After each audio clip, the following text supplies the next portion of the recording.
Tollywood drugs కేసులో ED దూకుడుగా వ్యవహరిస్తోంది. Exchange శాఖ ఇచ్చిన సమాచారాన్ని పరిశీలిస్తోంది ఈడీ. హైకోర్టు ఆదేశాలతో ఈడీకి ఎక్స్చేంజ్ శాఖ కీలక ఆధారాలను అందజేసింది. టాలీవుడ్ డ్రగ్స్ కేసులో డిజిటల్ రికార్డ్స్, ఛార్జ్ షీట్స్ దాఖలయ్యాయి. కాల్ డేటాను ఈడీకి ఇచ్చారు ఎక్స్చేంజ్ అధికారులు. టాలీవుడ్ డ్రగ్స్ కేసులో 800 పేజీలను పరిశీలిస్తున్నారు ఈడీ అధికారులు. ఆడియో, వీడియో ఆధారాలను కూడా పరిశీలిస్తున్నట్టుగా తెలుస్తోంది. డ్రగ్స్ లావాదేవీలు, మనీ లాండరింగ్ వ్యవహారంపై కూపీలాగుతోంది ఈడీ. 2017లో సేకరించిన ఆధారాలను పరిశీలించిన తర్వాత మరోసారి సినీ ప్రముఖులను కూడా విచారించనుంది ఈడీ.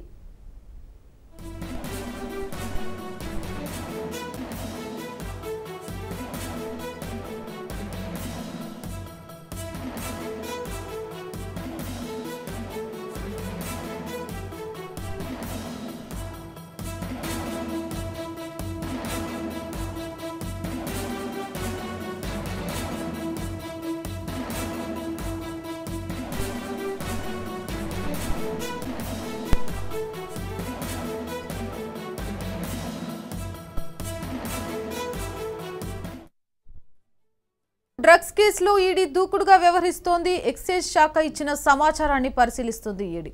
హైకోర్టు ఆదేశాలతో ఈడీకి ఎక్సైజ్ శాఖ కీలక ఆధారాలను అందజేసింది. టాలీవుడ్ డ్రగ్స్ కేసులో డిజిటల్ రికార్డ్స్, ఛార్జ్ షీట్స్ దాఖలు చేసింది.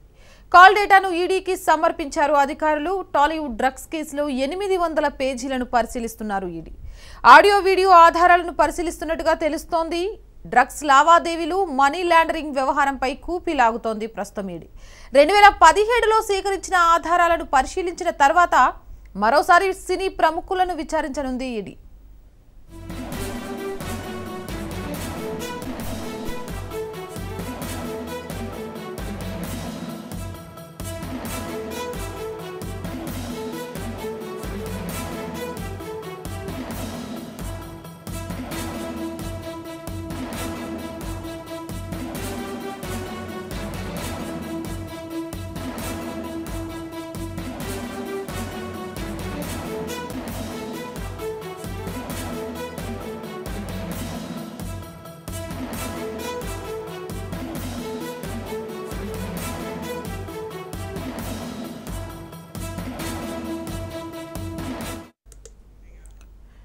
దీనిపై మరింత సమాచారాన్ని మా ప్రతినిధి ప్రణీత అందిస్తారు. ప్రణీత, చెప్పండి, టాలీవుడ్ డ్రగ్స్ కేసులో ఈడీ అయితే దూకుడుగా వ్యవహరిస్తున్నట్టుగా తెలుస్తుంది. మరి ఇప్పటి వరకు ఎలాంటి వివరాలను సేకరించారు? ముందు ఈ కేసు ఎటువైపు దారితీసే పరిస్థితులు ఉన్నాయి?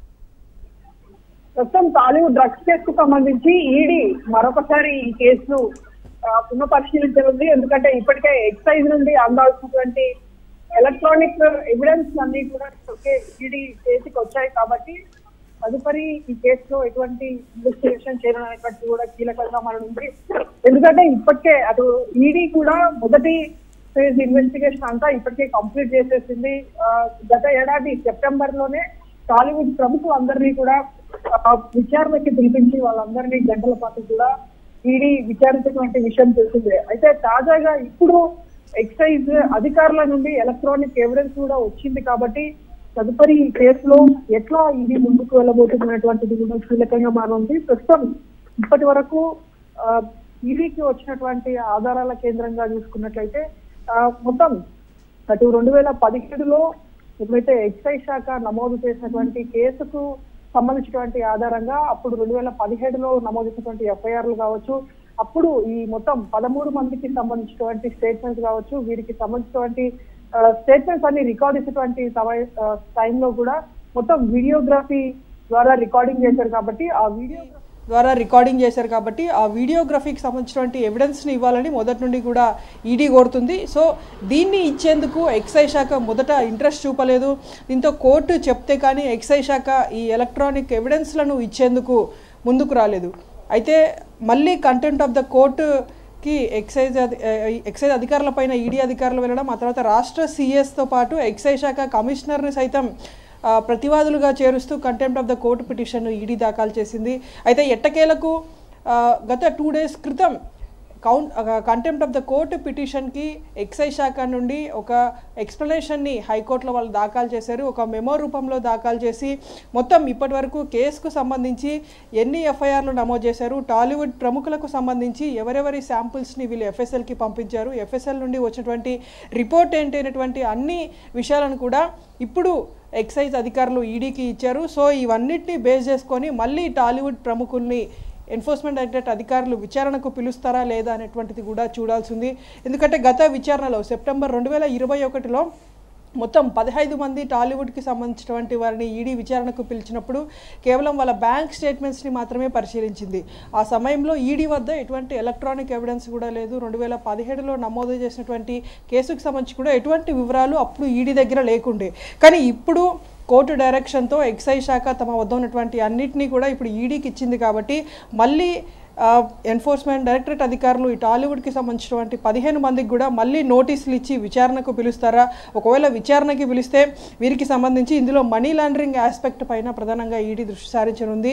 మొత్తం ఈ కేసు అన్నిట్లో 2017లో నమోదైనటువంటి కేసుకు సంబంధించి దాదాపు 63 మందిని గతంలో విచారించారు.